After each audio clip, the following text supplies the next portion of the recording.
Everyone, আসসালামু আলাইকুম। নতুন আরও একটি ভিডিওতে সবাইকে স্বাগতম। আর আরশিদাস আর্টিস্ট্রির পক্ষ থেকে সবাইকে অনেক অনেক থ্যাঙ্কস আমার পাশে থাকার জন্য। আমাকে আপনারা ইউটিউব থেকে, ফেসবুক থেকে এবং টিকটক ও ইনস্টাগ্রাম আইডি থেকে দেখতে পারেন। তো সবগুলো লিংক আমার ডেসক্রিপশনে দেওয়া থাকবে, চাইলে ফলো করে দিতে পারেন। তো চলেন ভিডিওটি শুরু করা যাক।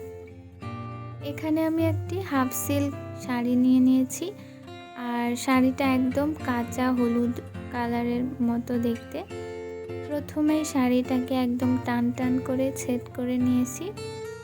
আর আমি এখানে কিছু সবুজ কালার দিয়ে ডালপালা প্লাস হোয়াইট কালারের উপরে হোয়াইট কালার ফুল অ্যাড করব। কালারগুলো আমি নিজে তৈরি করে নিয়েছি। এটা অ্যাক্রামিন কালার, অ্যাক্রেলিক নয়।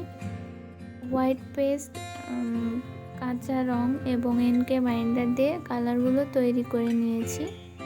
আর এখানে ওয়াশ পেন্টিংয়ের কাজটাও আমি করেছি।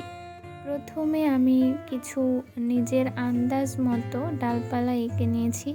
এটা যার যার ইচ্ছা মতো যে যে ডিজাইন করতে পারে।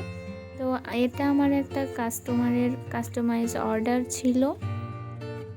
এর আগেও আমি এরকম একটা শাড়ি করেছি, আর এই কাজটা সেকেন্ড বারের মতো করছি।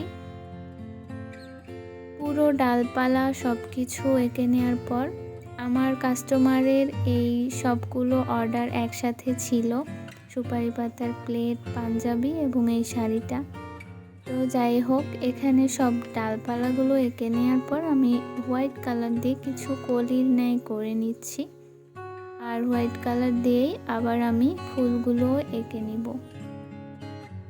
প্রত্যেকটা স্টেপই খুব ইজি। আপনারা চাইলে রেডি রং ইউজ করে করতে পারেন, আবার চাইলে নিজে রং বানিয়ে তারপরে করতে পারেন।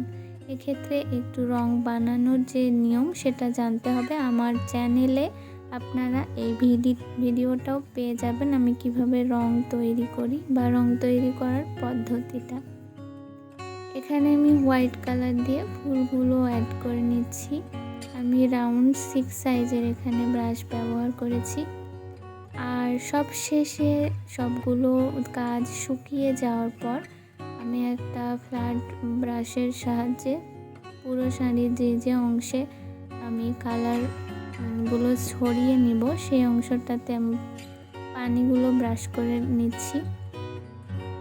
আর এরপরে আমি দেখুন অনেকটা জায়গা ফাঁকা রেখে নিচের সাইড দিয়ে আমি কিছুটা কাছে ডাল বরাবর কিছু অংশে রঙগুলো স্প্রেড করে নিয়েছি, এবং এরপর এটা যখন পানির সাথে স্প্রেড হয়ে যাবে তখন এইরকমভাবে পুরোটা স্প্রেড হয়ে যায়। আর এই তো পুরো শাড়ির কাজ শেষ করার পর রোদে শুকিয়ে নিয়ে আয়রন করে দেন আমি কাস্টমারের হাতে ডেলিভারি করে দিয়েছি।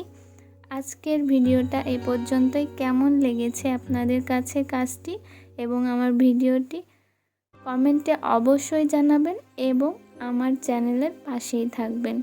সবাই ভালো থাকবেন এবং সুস্থ থাকবেন। আল্লাহ হাফেজ।